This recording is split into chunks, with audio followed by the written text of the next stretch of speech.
నమస్కారం అండి.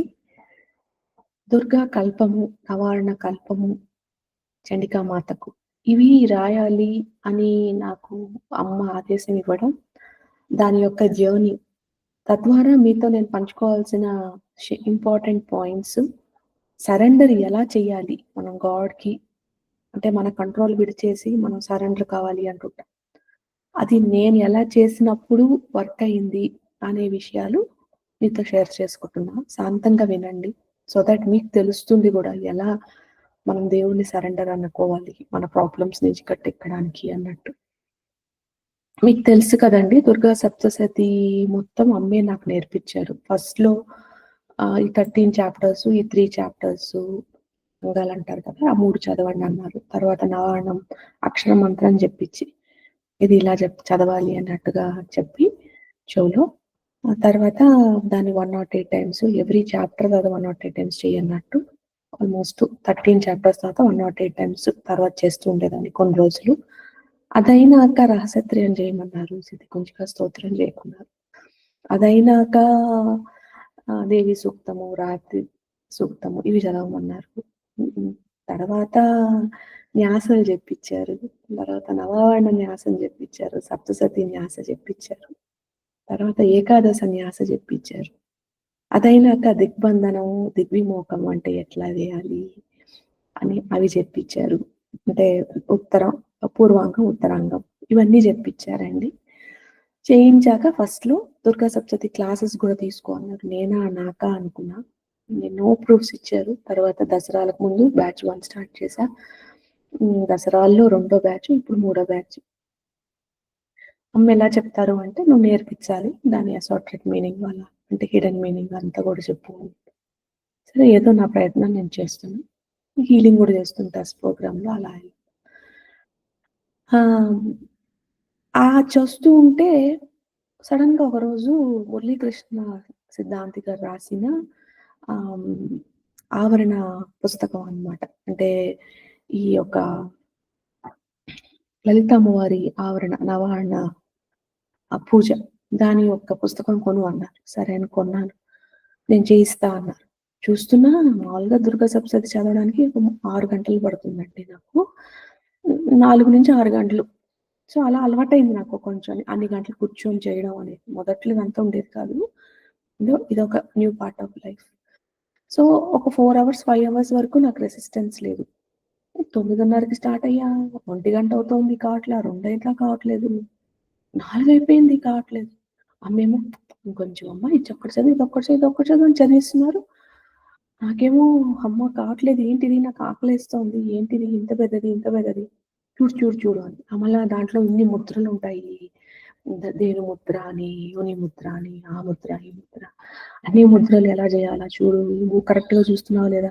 ఇక్కడ చూడు, ఇది చూడు, ఇలా చేయాలి. ఈ ఫింగర్ ఇట్ట కాదు అట్ట. ఇలా ప్రతిదీ ఇన్‌స్ట్రక్షన్. ఆ గురుమండలం అని ఒకటి ఉంటుందండి. అదొక్కటి తీపిచ్చేసేది. నేనే గదా గురువు. అదంతా పరంపర నువ్వు చేయాల్సిన పనిలా. నేను చెప్తున్నా కాబట్టి అదంతా విడిచేసి మిగతాదంతా చదువు. ఇంత చేశాను.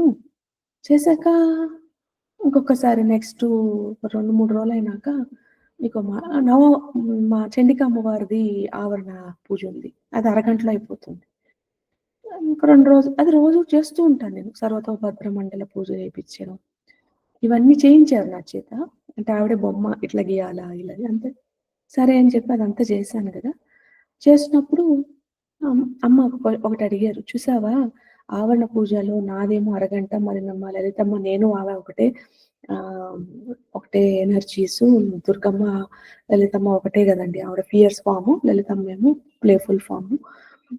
కానీ ఆవిడకేమో 9 గంటలుంది శ్రీచక్ర ఆవరణ పూజ. మరి నాకేమో హ్మ్. అరగంటలో అయిపోతుంది. నాది నా వైభవం తీసుకురావే. తక్షశిల తగలపడినప్పుడు నావంతా విద్య కాలిపోయింది. లేకపోతే నాది గూడా ఉండేది మొత్తం. అలా చెప్పారు. నాకు అది నేను ఊహ అనుకున్నాను. సరేలే అమ్మా! ఓకే అనేసి ఎక్కువేం తీసుకోలేదండి. ఇగ్నోర్ చేశాను బాగా. తర్వాత కాశీ ఎళ్ళాను. కాశీకెళ్ళి ఫస్ట్ టైమ్ ఆహ్, బగలాముఖి అమ్మవారి టెంపుల్‌కెళ్ళాను. అన్ని టెంపుల్స్‌కెళ్ళానండి అక్కడ. దశమహావిద్యలు, 5 విద్యలకెళ్ళాను. కాశీ విశ్వేశ్వరుడు, మళ్ళా వారాహి అమ్మ, శారద, అలా అన్నపూర్ణమ్మ టెంపులు. వీళ్ళంతా విశాలాక్షమ్మ వీళ్ళందరికెళ్ళాను. అందరూ మాట్లాడడం మొదలెట్టారు. పక్క రోజు నెక్స్ట్ రోజొచ్చేసి బగలాముఖి అమ్మ టెంపులు, కామాఖ్య టెంపులు, తర్వాత తర్వాత ప్రత్యంగిర అమ్మవారి టెంపులు ఇలా వెళ్ళానండి. వెళ్ళి ధూమ్రావతి అమ్మ టెంపుల్‌కెళ్ళాను. ఎళ్లి ఆ పక్కనే ధూమ్రావతి అమ్మవారి టెంపుల్ పక్కన అక్కడ వింధ్యావాసిని అమ్మ, ఇక్కడ కాలభైరవుడు, ఇటు సైడేమో ఆహ్, కాళికామాత ఉంది. చిన్న టెంపుల్ అక్కడ. అక్కడికెళ్ళంగానే ఇలా బయటికి "అమ్మ వచ్చావా?" అని వింధ్యావాసిని అమ్మ నేను ముందు అక్కడ 60 కిలోమీటర్లకి దూరంలో మహిషాసురమర్దిని టెంపుల్ ఉందంటండి. వింధ్యావాసిని టెంపుల్. అయితే అక్కడ నేను పోలేకపోయాను. 2 డేసే ఎళ్ళాను కాబట్టి చాలా రష్ దేవ్ దీపావళి టైం అని. సో, "నువ్వు రాలేకపోయావు కదా! అందుకే నేను ఇక్కడికి రప్పించుకున్నా. రా తల్లి" అనంగా నేను ఆశ్చర్యపోయా. ఏంటబ్బా నన్నేదో గెస్ట్‌లాగా ఇట్లా ఇన్వైట్ చేస్తున్నారు. ఇంక అప్పటినుంచి నాకు బీపీ పెరిగిపోయి 160/110 అట్లా. తలనొప్పి, తలనొప్పి, తలనొప్పి. హాస్పిటల్‌కి పోతే బీపీ, గీపీ అంతా చెప్పారు 10 రోజులు. ఈ మధ్యలో కాలభైరవ స్వామి వారి అరా బర్త్‌డే వచ్చింది. ఆయనొచ్చి "ఏమ్మా అందరివి వేస్తావు నావివా?"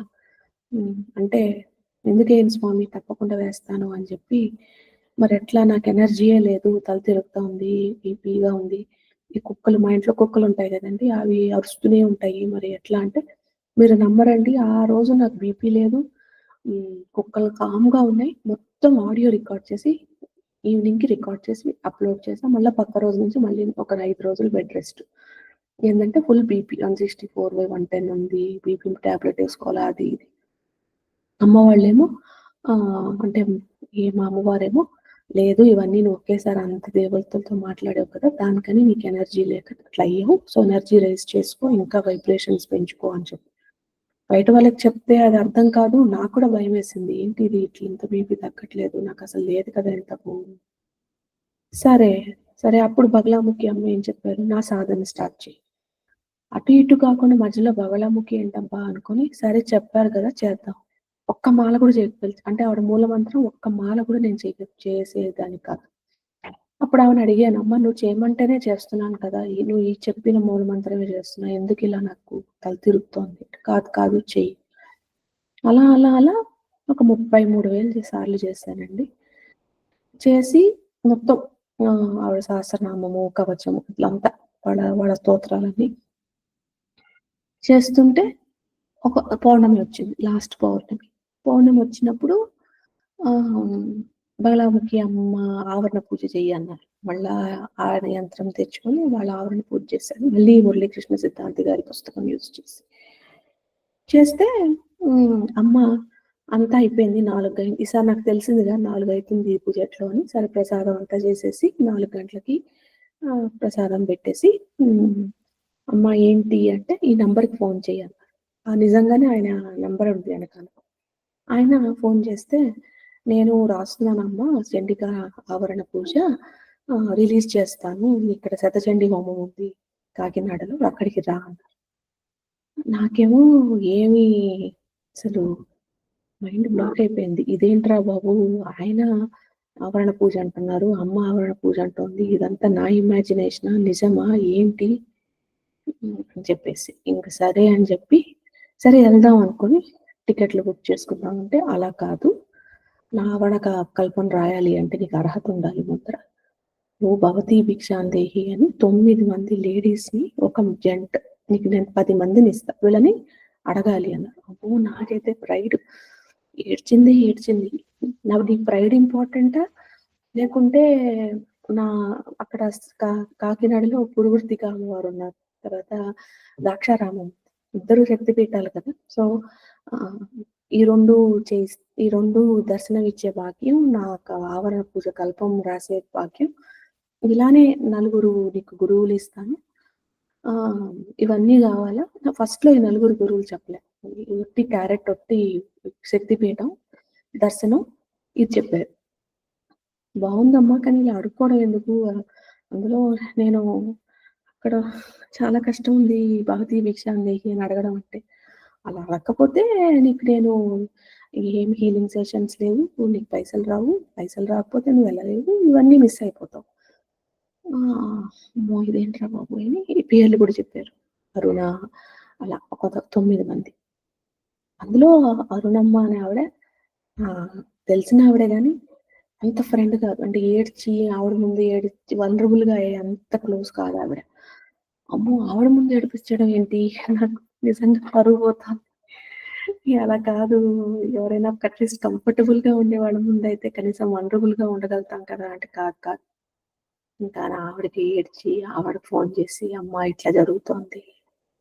ఆవిడ చేయంగానే ఆవిడ ఫస్టు ఆహ్, మంత్రిని రాజమాత దేవులా కనపడ్డారు. "ఓకే. నీకు పర్మిషన్ ఇస్తున్నా."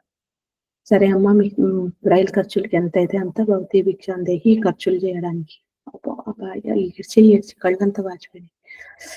నాకు అహం అనమాట. అలా ఏంటండి ఆఫీస్‌లో వర్క్ చేసుకున్నవాళ్ళం లేదంటే ఇట్లా మనకంటూ వర్క్ అలా అడుక్కోవడం అంటే నాకైతే చాలా సిగ్గేసింది.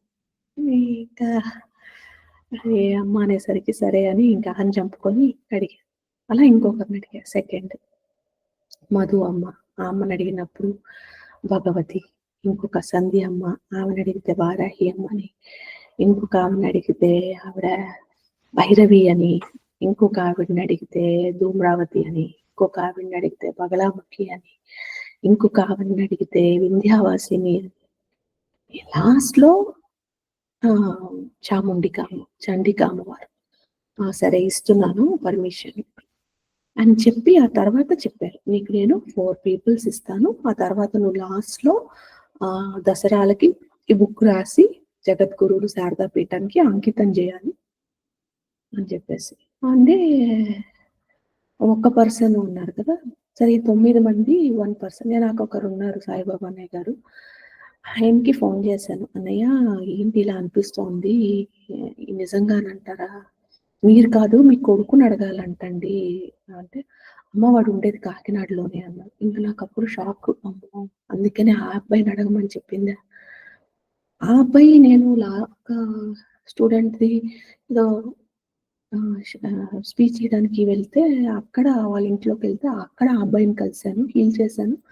అబ్బాయికేదో ఆహ్, ఇరిటబుల్ బౌల్ అట్లాంటిదేదో ఉందంట. దాన్నంతా తగ్గిపోయింది అమ్మగారు అని. అంతే ఆ తర్వాత నేను ఆ అబ్బాయితో మాట్లాడలే. అసలు ఆ అబ్బాయి ఎక్కడుంటాడో నాకు తెలీదు. ఈమె చెప్పింది ఆవిడ అమ్మగారు. అమ్మవారు అబ్బాయికి నడుగు హెల్ప్ అని. అంటే ఎక్కడ కాకినాడ. ఎక్కడుంది సతీష్ హోమ్ అంటే కాకినాడ. అమ్మో! అనుకోని ఇంకప్పుడు ఈళ్ళందరిని అసలది స్టార్ట్. సరే యాక్సెప్ట్ చేసి 9 మందిని అడిగాను. అడిగి సరేలే వీళ్ళందరూ ఇస్తా అన్నారు కదా పైసలు. నా టికెట్స్ నేను బుక్ చేసుకుంటా అని బుక్ చేసుకున్నా. క్లియర్ ట్రిప్‌లో అంటే మరి ఈ రోజుకి ఈ రోజు ఎక్కడ దొరుకుతుంది? వెయిటింగ్ లిస్ట్ ఉంటుంది గదండీ! అలా అని నేను బెంగుళూరు నుంచి కాకినాడ వెళ్ళాలి. ఫ్లైట్ ఏమో 12,000 ఎంతో ఉంది. అమ్మో! అంతెందుకులే అనేసి ట్రైన్ తీసుకుంటే 3,000కో ఎంతో ఉంది. అంటే టికెట్ దొరకలేదు. డబ్బులకి డిడక్ట్ అయినాయి క్లియర్ ట్రిప్‌లో. కానీ అట్‌లీస్ట్ లాంటిది కూడా ఇయలేదనమాట. అంటే టికెటే ఇష్యూ కాలేదు. వామ్మో! ఇదేంట్రా బాబు అని మళ్ళీ వాళ్ళందరికీ మెసేజ్ చేశాను. అమ్మ మీరేం అనుకోవద్దు. రూపాయైనా పర్వాలేదు. దానం చేయండి తల్లి అని చెప్పి. అబ్బా! సిగ్గా. కానీ ఏం చేస్తాం చేయాల్సిందేగా. సో, చేస్తే లాస్ట్‌లో వాళ్ళు చేసినప్పుడు శారద అనే ఆవిడ మా చెల్లి గారి అత్తగారి పేరు. ఆ అత్తయ్యని ఫోను చేస్తే ఆయన "అమ్మ మీ తమ్ముడు గారు ఐఆర్ఎస్‌లో పనిచేస్తారంట రైల్వే సిస్టమ్స్‌లో కొంచెం ఎమర్జెన్సీ కోటా ఇప్పియండి" అంటే "ఓకే అమ్మ" అన్నా. సో, నేనక్కడ శారదా పీఠానికి అంకితం చేయమన్నారు. ఇక్కడ అమ్మ పేరు శారద. అలా తమ్ముడు గారి పేరు విశ్వనాథ్. మళ్ళా మొన్నే కాశీ విశ్వనాథంకెళ్ళి అక్కడి నుంచే షురువయింది ఇదంతా. ఏంటి సింక్రానిసిటీస్. మరి మా నారాయణ స్వామి వారు వదలరు పక్కనే మెసేజ్ ఇచ్చింది ఒక అమ్మాయి మా ఇంటి పక్కన. ఏవండీ మేము ఆహ్, సత్యనారాయణ పూజ చేసుకుంటున్నాం రండి. ఆహా! తల్లి ఇంకా అనుకున్నా. సరే ఆయన టికెట్ ఇప్పిచ్చాడు. స్వామివారి దర్శనం చేసుకుంటే ఆయన అంత శుభం తల్లి ఎళ్ళిరా అన్నారు మా నారాయణ స్వామి వారు. ఎళ్ళాను. సరే అక్కడికెళ్ళి పెద్ద లిస్ట్ రాసుకున్నా. ఎటో వెళ్తున్నాను కదా! Kakinada first time. అన్నీ అటు ఇటు టెంపుల్ అంటే "నువ్వెళ్ళేది టూర్స్‌కా? ట్రావెల్స్‌కా? ఫంక్షన్‌కా? లేకుంటే జాలీకా? నా పని మీద పోతున్నావు. నా పని చేసుకోరా పో" అన్నారమ్మ. సరే అమ్మ ఎక్కడికి పోను. జస్ట్ ఈ 2 శక్తి పీఠాలు అన్నావు కదా! అని 3 రోజులు శతచండీ హోమంలో కూర్చొని ఆహ్, ఆ తర్వాత చెప్తాను అక్కడ కూర్చున్నాక నిన్ను ఎవరెవరిని మీట్ కావాలో. ఏమీ తెలీదండి. ఎట్ట పోవాలో తెలీదు. అసలు నేను ముందర నేనుగా ఎవరు ఒంటరిగా ఎక్కడికి ట్రావెల్ చేయలేదు.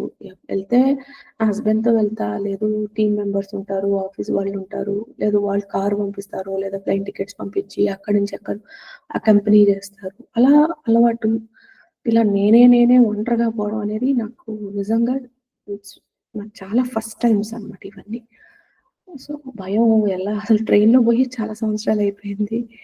ఎట్రా నాయనా ఎట్లా అని సరే మొత్తానికి పోయా, వెళ్ళా, అక్కడ మాట్లాడా. ట్రైన్‌లో ఒకరితో మాట్లాడా. వాళ్ళు ఆహ్, వాళ్ళ గురించి చెప్పా. ఇలా అమ్మ మీ పాస్ట్ ఇట్లా కరెక్ట్ అమ్మ అట్లే ఉంది నా జీవితం అన్నారు. అలా అలా సరే అలా టైమ్ పాస్ అయిపోయింది. పక్క రోజు దిగి మా నాన్నగారి వాళ్ళ ఫ్రెండ్ ఇంటికి వెళ్ళా. వెళ్ళి మరి బాగుండదులే ఈ అబ్బాయినడిగితే మరి ఏదో ఇంపోజ్ చేసినట్టుంటుంది. ఎనీవేస్ ఆశ్రమంలో వాళ్ళు ఆహ్, బాబాజీ ఆశ్రమం అని ఉంది కదండీ! అక్కడ వాళ్ళు చేస్తున్నారు. అక్కడ ఎనీవేస్ వాళ్ళు ఇస్తారులే అని ఈ అబ్బాయికి చెప్పకుండా ఎళ్దామంటే ఆ అబ్బాయే ఫోను చేసాడు. అమ్మ మీరెక్కడున్నారు? బాబు నేనిక్కడున్నాను. మా నాన్నగారి ఫ్రెండ్ ఇంటికొచ్చాను అంటే, అయ్యో! ఎందుకమ్మా మా ఇంటికి రండి. సరే ఆ అబ్బాయిని తీసుకెళ్తే అక్కడికెళ్తే వెన్యూకి అమ్మ ఈ అబ్బాయికి కూడా కట్టన్నారు. సరే అని కట్టాను. కట్టాము 3 రోజులు వెళ్తున్నాము. కరెక్ట్‌గా హోమం కూర్చున్నప్పుడు వర్షాలు, మిగతా రోజులంతా హోమం కూర్చున్నప్పుడు వర్షం ఆగిపోవడం, మళ్ళీ వర్షాలు పడడం అలా. సరే అయిపోతోంది. ఫస్ట్ రోజు అన్నం అంతగా తినలేదు. ఎందుకంటే కారం. మాకిక్కడ అంత కారం తినడానికి అలవాట్లేదు. రెండో రోజు అట్లనే. కానీ మూడో రోజు కూర్చుంటే నాకు భయమేసింది. ఇంకేం హోమం అయిపోతోంది. అమ్మేమో ఇద్దరు, ముగ్గురు పేర్లు చెప్పారు. హ్మ్. ఒక్క పేరు చెప్పారప్పటికి. మరి ఎలా, ఎలా నాకు ఎలా చేయాలో తెలీదు. ఎక్కడి నుంచి ఎట్టుకోవాలో తెలీదు. ఇదేదో ఆవరణ కల్పం అంటున్నారు. ఏంట్రా దేవుడా! ఎక్కడొచ్చి పడ్డాను? ఏంటి నాకిక్కడేమో ఇది ఒంటరి జర్నీ నాకు కావట్లేదు. ఇది ఇట్లనే అనమాట. అలా చేస్తుంటే ఆ రోజు నేనక్కడ కూర్చున్నానండి మూడో రోజు. అమ్మ జెప్తున్నారు. "అమ్మ ఈరోజు నువ్వెట్లా అన్నం తిన్నావు?" అని అడిగారు. నేను ఏడుస్తుంటే. "అమ్మ బావుంది. 2 రోజుల నుంచి తిన్నావా?" అంటే, "లేదమ్మా కారం ఏమీ తినలేదు." మరి అదే కుక్కు కదా! ఈరోజు అన్నం అన్నం ఎలా కారం లేకుండా ఉందనుకున్నావు అని అడిగారు. ఆ! అవునమ్మా కరెక్టే అనుకున్నా. మళ్ళీ నువ్వు క్యూలో అంతమందున్నారు కదా! మరి వచ్చి నీ దగ్గరికే వచ్చి ఆయన ఆహ్, అన్నం వడ్డిచ్చారు కదా! నువ్వసలెక్కడైనా కష్టపడ్డావా అన్నారు. లేదమ్మా వాళ్ళు నేనన్న కూర్చున్న చోటకే నిజంగా వచ్చి వడ్డించారండి. అన్నీ వడ్డించారు. ఇంకా చెప్పాలంటే క్యూలో నుంచున్న వాళ్ళకన్నా ఇంకా కొంచెం వేడి వేడి కూర గూడా యేశారు మాకు. హ్మ్. నీళ్ళతో సహా వడ్డించారనమాట ఆయన. అక్కడ ఆయన అయ్యప్ప స్వామి మాలేసుకో ఉన్నారు కదమ్మా! ఆయన కోసం వచ్చి నాకు వేసినట్టున్నారు అన్న. మరి ఆయన కోసం అంటే ఆయనకే వేసేసి ఎళ్ళిపోవాలి కదా! మళ్ళీ నీ దగ్గరకొచ్చి నీకెందుకేశారు? ఏమో అమ్మా నాకు తెలీదు. ఆలోచించు ఏడుస్తున్నావు కదా! నాకేం తెలీదు, ఏం తెలీదని. నన్నిప్పుడు నన్ను నా నేను చెప్పిన మాట మీద వచ్చావు. మరి నిన్నెట్లా నేను కష్టపెడతాను? ఈ 3 రోజుల నుంచి నువ్వేమైనా కష్టపడ్డావా? అంటే లేదమ్మా బాబు బైక్‌లో తీసుకుపోయాడు. ఇంట్లో అన్నం పెట్టాడు. రాత్రి పడుకోవడానికి జాగా ఇచ్చాడు. సుఖంగానే ఉంది. నేను బామ్మా సుఖంగానే ఉంది. చాలా నేను చాలా థాంక్‌ఫుల్‌గా ఫీల్ అయ్యాను. మరి అవి ఎన్ని ప్రూఫ్స్. ఇప్పటి వరకు ఎన్ని ఎక్స్‌పీరియన్స్ అయ్యి ఒక్కడైనా కష్టపడ్డావా? లేదు. అన్నీ నేను సుఖం ఇచ్చినప్పుడు ఎందుకు భయపడుతున్నావు? నా చెయ్యి పట్టుకొని ఉన్నప్పుడు నేనెందుకు వదులుతాను నిన్ను? అన్నారు. ఆహా! నాకట్లా కానీ అప్పటికి ఎక్కడికి పోవాలి ఏం తెలీదు. సరే అని రాధమ్మ అని ఒక పేరొచ్చింది. సరే అని చెప్పి వెళ్ళాను. ఆమె దగ్గరికెళ్ళాలా అనుకున్నాను. రెండో ఆమె వైజాగ్ నగరంలో ఉన్నారని చెప్పారు. అక్కడి నుంచి నేనింక నెక్స్ట్ ప్లేస్ చెప్తా అన్నారు. ఒక పాయింట్ టు పాయింటే చెప్తారండి అమ్మ. అంతా ఒకేసారి చెప్పేరు. కానీ ఎండ్‌లో దుర్గమ్మవారి దగ్గరకొచ్చి అక్కడ నువ్వు పూజ చేయించుకొని నువ్వు బెంగుళూరుకి రావాలి. ఇంతవరకైతే క్లియర్. సో, ఎప్పుడైతే నేను విజయవాడకొస్తానో అప్పుడు నా జర్నీ ఎండ్ అయితది. అప్పుడు వెళ్ళాను. వెళ్ళి ఈ రాధమ్మ దగ్గరికి వెళ్ళి, ఈ రాధమ్మ ఎవరో ఆమెకి ఒక టెంపుల్ ఉందండి. హ్మ్. సిరివాసిని అనే టెంపుల్ ఉంది. సరే అని ఎళ్ళాను. అమ్మ ఈవిడతోనే మాట్లాడాలా? ఏంటి? అనంటే హ్మ్. అక్కడ శారదాంబ పిక్చర్ ఉంది. జగద్గురుది శృంగేరిది. పోనీ నా ఊహ అనుకుంటే నాకేం అంత టచ్ లేదండి. ఈ శృంగేరి మఠం వాళ్ళు అదంతా ఇప్పుడు కూడా టక్కని ఆయన గురువు పేరేంటంటే నాకు రాదని చెప్తా అనమాట. సో, నాకసలు ఏం తెలీదు వాళ్ళ గురించి. సో, మళ్ళా ఆ బొమ్మ కనపడింది. అబ్బా! అనుకోని వెళ్ళాను. వెళ్ళి చెప్పా. చెప్పంగానే ఆయన ఒకరి పేరు చెప్పారు. ఆ పేరెవరు అంటే మా తమ్ముడి గారి గురువులే. ఓహ్! ఆయన అని ఆయన గురించా? సో, ఆయన ఒక టీమ్ మెంబరు అనుకుని వచ్చి ఆయన దగ్గరికి సరే అమ్మా అని వచ్చేసాను. తర్వాత విజయనగరం. పక్క రోజు మళ్ళీ ఈ అబ్బాయి టికెట్ దొరికింది. హ్మ్. టికెట్ దొరికితే 4 గంటలు హ్యాపీగా వెళ్ళాను. మళ్ళీ విజయనగరం. వామ్మో! ఎట్లరా నాకేం తెలీదిక్కడ. సరే అని అక్కడికెళ్ళాను. ఎళ్తే ఆయన "ఇదంతా నీ భ్రాంతి. అదంతా ఏం గాదు. లలితమ్మ కన్నా గొప్పదా చండిక. ఏం కాదు పో" అన్నారు. సరే ఎట్రా స్వామి అంటే మళ్ళా వాళ్ళ కొడుకుది ఏదో ప్రాబ్లమ్ వచ్చింది. సో, మళ్ళా అక్కడ హీలింగ్ చేయాల్సొచ్చింది. అప్పుడు నమ్మకమైంది. ఓహ్! అవును అనేసి. తర్వాత మూడోడు ఆహ్, అనంతపురంలో రవి గారని గురువులు. ఆయన 25 ఇయర్స్ నుంచి చండికా ఉపాసన చేస్తున్నారు గుప్తంగా. సో, ఆయన్ని గెలిపించిందమ్మ. మళ్ళీ గెలిపించి ఆయన్ని కూడా కొంచెం హీలింగ్ చేయించారు. అంటే ఆవిడ ఆర్మీని క్రియేట్ చేసుకోవడం. అని మళ్ళీ సన్నిధి టీవీ వాళ్ళే చేశారు కదండీ! శతచండీ హోమం. అంటే వాళ్ళు కూడా పాత్రులనమాట. సో, వాళ్ళ ద్వారానే సత్యం గారు ఇంకొక నంబర్ ఇచ్చారు. అక్కడికెళ్తే అహా! కాదు అన్నారు. ఇంకెవరబ్బా అనుకుంటే ఒక అల్లుడు వాళ్ళ ఒక అబ్బాయికి చేశాను. వాళ్ళకి ప్రశ్న ఏదో ఉంటే అది చెప్పా. చెప్తే ఆయన ఎవరు అంటే దుర్గమ్మ టెంపుల్‌లో పూజారంట. అట్లా జనవరి 1 నాకు అసలు ఏ కష్టం లేకుండా ఆ రోజు సీఎం గారు కూడా వస్తున్నారు అక్కడికి. ఏం లేకుండా నవావరణ కల్పం అర్చన చేసి, రవి గారు ఎన్ని పుస్తకాలిచ్చారు దాని యొక్క మీనింగు. అలా అన్ని డివైన్ ఎక్స్‌పీరియన్సెస్ అనమాట. మళ్ళా తిరిగా వాపసు శారద ఆంటీకి ఫోను చేస్తే ఆయన మళ్ళీ టికెట్ తెప్పిస్తే అలా సేఫ్‌గా ఇంటికొచ్చేసానండి. సో, మనం ఇంతవరకు ఇంత జరిగింది. తర్వాత రవి గారికి మీరు నేను ఇలా చెప్పాను గదా! భవతి భిక్షాందేహి అని అడుక్కున్నాను. అందులో కొంచెం పైసలు ఆయనకిచ్చి ఏదో ఒక ఒక యాగం చేయించండి అని చెప్పి అలా మొత్తం ఎక్కడ పడితే ఈ టెంపుల్స్‌లో డొనేషను, ఎక్కడికి పడితే అక్కడ అంతా అన్నమాట. ఎందుకంటే ఎవరెవరి టెంపుల్స్‌కి ఎవరెవరికియ్యాలో ఈ తీసుకున్న పైసల్లో చాలా వరకు అట్లా డొనేట్ చేపిచ్చేసేసి ఇంపార్టెంట్ పీపుల్‌ని హీల్ చేపిచ్చి ఈవిడ కార్యక్రమానికి ఎవరైతే వాళ్ళు పాత్రలు వహిస్తున్నారో వాళ్ళందరిని ఒక ఆర్మీలాగా తయారు చేసిందన్నమాట ఆవిడ. హ్మ్. చేసి ఇప్పుడేంటి అంటే స్టేటస్సు మొత్తం గ్యాదర్ చేశానండి ఇన్ఫర్మేషను. అయితే ప్రతి ఒక్కరు చెప్పారు. అవునమ్మా తక్షశిలలో తగలపడిపోయింది. అది ఇంతకుముందు బ్రహ్మ విద్య ఉండింది. ఇప్పుడది లేదు. పునార్థంగా పోయింది. అమ్మ ఎలా ఒకే క్వెషన్ అన్నారంటే, "నా వైభోగం తీసుకురావే నాకు." ఆ వైభోగం అంటే ఏంటి అంటే, మరి 100 మంది, 1000 మంది దుర్గా సప్తశతి చదవడం. ఆహ్, ఆవిడ ఒక పునశ్చరణ హోమాలు చేయించుకోవడం. ఆవిడ నవాహన కల్పం 8, 9 గంటలు గ్రాండ్‌గా మనము లలితమ్మ వారు చేసామంటే ఆవిడ అక్కడ కూర్చొనుంటే, అమ్మో! ఇంత గొప్ప అమ్మవారు. ఆహా! అనిపిస్తుంది. అలానే మన జండిక అమ్మవారు లేదా దుర్గమ్మ వారిని చూస్తే, ఆవిడ అక్కడ కూర్చోన్నారా అంత పెద్దగా అని అలా అనేమో నా థాట్. ఇంకా తెలీదండి నాకు కూడా. సో, రవి గారేమో అమ్మ నేను బొమ్మ పంపించాను. ఇట్లా యంత్రం ఇలా ఉందండి. దీన్ని రాయాలి. అంటే ఒక పెద్ద గురువుగారు అక్కడ మన విజయనగరంలో ఆహ్, సత్ హ్మ్. సత్యం గారు, యనమండ్ర సత్యం గారనుకుంటా. వేణుగోపాల స్వామి. ఆయన కళల గురించి వివరించారు. బ్రహ్మాండంగా వివరించారు. మన జ్ఞానండి బాబోయ్! ఆయన అసలాయన మీరందరూ ఒకసారి ఎళ్లి నమ్మకం ఉంటే ఆయన్ని ఒకసారి కలవాలి. ఏం గ్రేట్ అండి బాబు ఆయన. అసలు ఇంత కాలంలో ఒక్కరు అంత వేదాంగాలు చదువున్నారు అంటే అది ఆయనే అన్నమాట. అంత గ్రేట్. ఆయన తర్వాత ఆయన కొడుకు. ఆయన అసలు చాలా ఉ భలే టాలెంటెడ్. చాలా కృషి చేశారు. చాలా అసలు సరస్వతి నడుస్తోంది వాళ్ళ పెదవుల మీద, వాళ్ళ వాళ్ళ నాలుక మీద. భలే అన్నమాట. నోరు తెరిస్తే మంత్రాలు, నోరు తెరిస్తే అసలు ఆ ఆశ్రమంలో ఉన్నన్ని రోజులు మంత్రాలు, మంత్రాలు, మంత్రాలు. భలే ఉండింది. సో, అలా ఇలా నలుగురు ఆర్మీని చేసుకున్నారు. ఇంకా ఇప్పుడు ఆవిడకి అంటే నాకర్థమైంది ఏంటంటేండి, ఆవిడ మాట విన్నాము అంటే ఆవిడని నమ్మాలనమాట. మీరు చేస్తారు అనేసి. మనకేంటంటే భయముంటుంది. మనకుండే కొన్ని ప్రాబ్లమ్స్ ఆవిడ నిజంగా సాల్వ్ చేయగలుగుతుందా? చేస్తారా? అనేసి. కానీ ఒక్కసారి మనం నమ్మాము అంటే గట్టిగా నమ్మేసాము ఇంక దారి లేదు అన్నట్టుగా ఆవిడ గట్టోకలాగా మనల్ని పడతారండి. కానీ ఆ నమ్మడం ఉంది చూసారా? అదే and in the areas we are struggling అదంత ఈజీగా రాదండి. అక్కడే మనకి ఈ సాధన ఇవన్నీ పనికొస్తాయన్నమాట. స్ట్రగులేనండి. కానీ దారి లేదు. సరెండర్ చేసి డిటాచ్‌మెంట్ అయితేనే మనకి ఆ ఒక్క ప్రాబ్లమ్ సాల్వ్ అయితుంది. ఎందుకంటే డివైన్ గైడెన్స్ అని పడుతుంది కాబట్టి.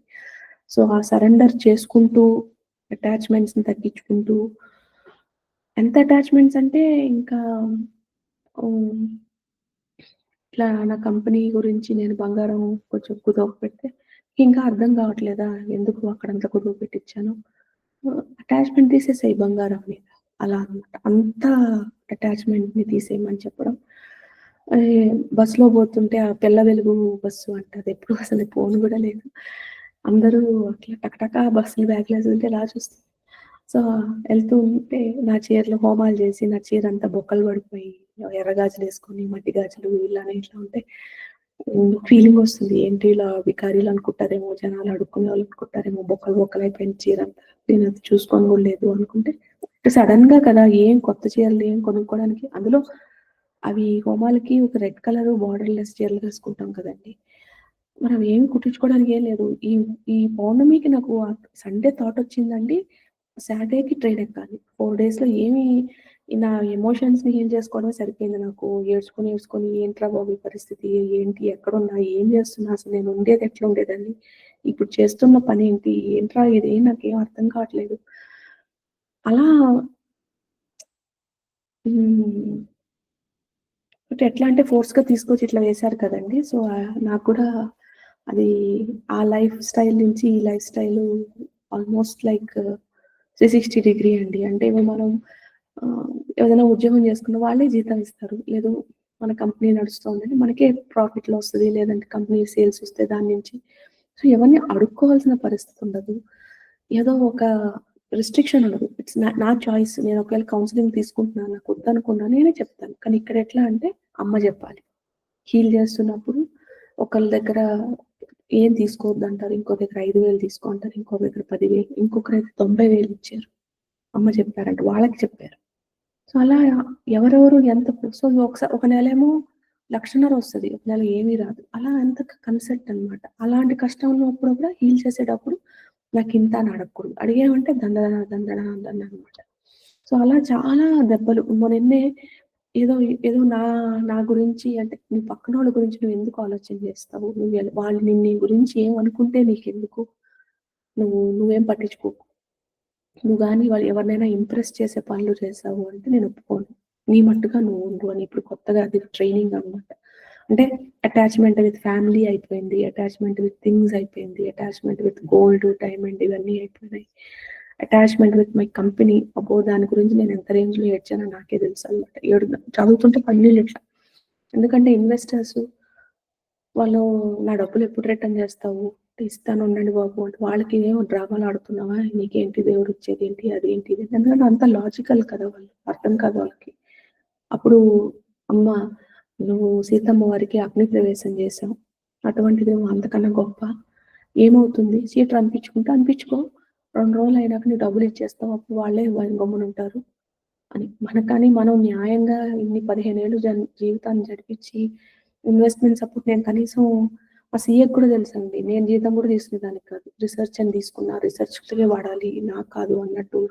నేను నెగెటివ్ బ్యాలెన్స్‌లో ఉంచుకొని, మా ఆయన దగ్గర డబ్బులు తీసుకొని, ఏదో అలా అలా, అలా నేను లైట్‌లీ లీవ్ చేసినప్పుడు అంత న్యాయంగా ఎవరైనా అనుకుంటావా ఇట్లా సడెన్‌గా దేవుడు ఇవన్నీ వస్తాయి. అలా అలా అయిపోయి అప్ అండ్ డౌన్ అయిపోయింది లైఫే. మరి ఇప్పుడేమో అమ్మ వీళ్ళని అడుగు, వీళ్ళని అడగొద్దు, వీళ్ళకొద్దు. వాళ్ళ ఎందుకంటే ఈ ఆకాషిక్ హీలింగ్స్ అనేవి కొంచెం ఎక్స్‌పెన్సివ్ కదండీ! అందరూ అఫోర్డ్ చేయలేరు అని ఆవిడ అలా కానీ అండ్ ఒక్కసారి 15 మందొచ్చినా నేను హీల్ చేయలేనండి. దానికనే ఇప్పుడు అమ్మ నువ్వు ఎనర్జీస్ రైజ్ చేసుకొని దుర్గా సప్తశతి ఇవన్నీ ఎందుకు చేపిస్తున్నారంటే హ్మ్. ఒక 50 మంది నా వీడియోస్ చూసినప్పుడు ఎవరైనా హీల్ చేసుకుంటే వాళ్ళకంతా హీలింగ్ వర్క్ అవ్వాలి. అలా కావడానికి హెల్ప్ అయ్యేటట్టుగా నా ఎనర్జీని ఆవిడ ఇంక్రీజ్ చేస్తున్నారనమాట. ఇప్పుడు నాకు అర్థమైందది. చేస్తూ ఇలా వీడియోలు చేస్తూ ప్లస్ హ్మ్. హ్మ్. నా కల్పం గురించి రిసర్చ్ చేయాలనమాట. ఇప్పుడు వారణాసి ఎళ్ళాలెప్పుడో. అది ఆవిడ చెప్పింది. తర్వాత మళ్ళీ కంచికి పోవాలి. అక్కడ కూడా చేయాలి. చేసి మళ్ళీ దాన్నంతా ఓ దగ్గర పెట్టి నెక్స్ట్ దసరా ముందర శృంగేరి పీఠానికి అంకితం ఇమ్మని చెప్పారంట. అమ్మో! ఏంటో ఆ మాటలో అసలు నాకవన్నీ అసలు కొత్త. మేము మాట్లాడే మాటల్లో సగం ఇంగ్లీష్, సగం తెలుగు. మొన్న రానా ఒక ఇంటర్వ్యూ ఇస్తే మొత్తం వాళ్ళంతా ఇంగ్లీష్, తెలుగు మాట్లాడుకుంటే నాకేమో చాలా న్యాచురల్‌గా అనిపిస్తోంది వాళ్ళు మాట్లాడుకునే కాన్వర్సేషన్స్. కానీ కమెంట్స్ చూస్తే తెలుగోళ్ళే కదా! తెలుగులో మాట్లాడొచ్చు కదా! సో, నాకొచ్చే టెన్షను అమ్మో! నాకొచ్చే తెలుగు ఏదో ఇట్స్ సో పెద్ద పెద్ద వర్డ్స్ మాట్లాడేదానికి నాకు సగానికి సగం. సో, చాలా కాన్షియస్‌గా మాట్లాడాలి. ఇంకా ఎలా కమెంట్స్ ఇస్తారో అంటే అమ్మేమో వాళ్ళెవరు ఎలా అనుకుంటే నీకేంటి? నువ్వేం భయపడమాక. అమ్మో! భయపడుతున్నానని చెప్పానని నేను అట్లా చెప్పాను కదండీ! నేను ఫుల్ హ్యాండ్ ఇట్లా బర్న్ చేసేసారనమాట. ఇది ఇంకో వీడియోలో కూడా చెప్పుంటా నేను. అంటే ఇది భలే చురుకు పడింది. అసలెప్పుడు హ్యాండ్ ఇట్లా టర్న్ కాలేదనమాట. మొత్తం ఫింగర్ అంతా బర్న్ అయింది. ఎన్ని సార్లు చెప్పాలి పక్కనోళ్ళ గురించి పట్టించుకోవద్దు. పక్కనోళ్ళని ఇంప్రెస్ చేయడానికి మాట్లాడకు. ట్రూత్ ఏదో అది మాట్లాడు. నీది మాట్లాడు. ఎందుకు భయపడతావు? పక్కనోళ్ళేదో నిన్నేదో అంటారు. అంచుకుంటావు ఎందుకని అలా అని చెప్పి. అది ఎలా కొట్లాటలయిపోతాయేమో అంటే, "ఏం కావు. నువ్వు మాట్లాడు. ఎందుకు అణుచుకుంటావు?" అలా అలా. ఇంకా నా ప్రసాదాలు పెడుతున్నప్పుడు అడిగాను. "ఏందమ్మా ఇలా బర్న్ చేసావు ఫింగర్" అంటే, "అంతా వారాహి అమ్మ వాళ్ళని" ఏడుస్తూనే ఉన్నా నేనంతా. "ఏంటి ఇట్లా బర్న్ చేసావు నా ఫింగర్ ఎంత బర్న్ అయితుంది" అంటే వాళ్ళు హీల్ చేశారు. హీల్ చేస్తే చూడండి ఈరోజైతే ఏమి అసలు బర్న్ అయింది. ఈ ఫింగర్‌కి ఏం తేడా ఉందండి? ఏమీ లేదు కదా! అలా మా అమ్మ హీల్ చేసిందనమాట ఈ ఫింగర్‌ని.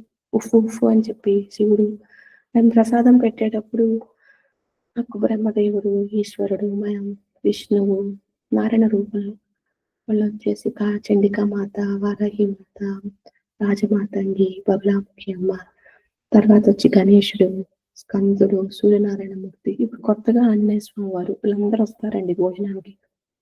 సో, ఇంతకుముందు నేను వంట చేసేదాన్ని గాదు. మా ఇంట్లో కుక్ ఉండేవాడు. 20 ఇయర్స్ నుంచి కుకింగ్ చేసేదాన్ని కాదు. నాకేమో వంటలు రావు పెద్దగా. కానీ అమ్మ వాళ్ళేమో ప్రసాదం చెయ్యి అని చెప్పేవాళ్ళు. ఆ రోజు పెరుగన్నం పెట్టేదాన్ని. అదేమో డబ్బా ముట్టుకుపోయింది. ఇంకప్పటి నుంచి అమ్మ చెప్పడం మొదలెట్టింది. అలా మెల్లమెల్లగా ఒక ప్రసాదం నుంచి ఇప్పుడు మొత్తం కుంభం అన్నం ప్రసాదం అన్నమాట.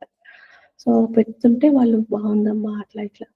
సో, అలా ఫస్ట్ ప్రసాదం ఒక్కటే పెట్టేదాన్ని. ఇప్పుడు దాంతో ఫ్రూట్ పెట్టమంటారు. తర్వాత తాంబూలం పెట్టమంటారు. సో, తాంబూలంలో కొంచెం గుల్కండ్ అంటుంది కదా! అదేసి నట్స్ ఏసి ఇస్తానని పెడితే బావుంది అంటారు. అలా ఈ రోజు మాటలు వాడతాం.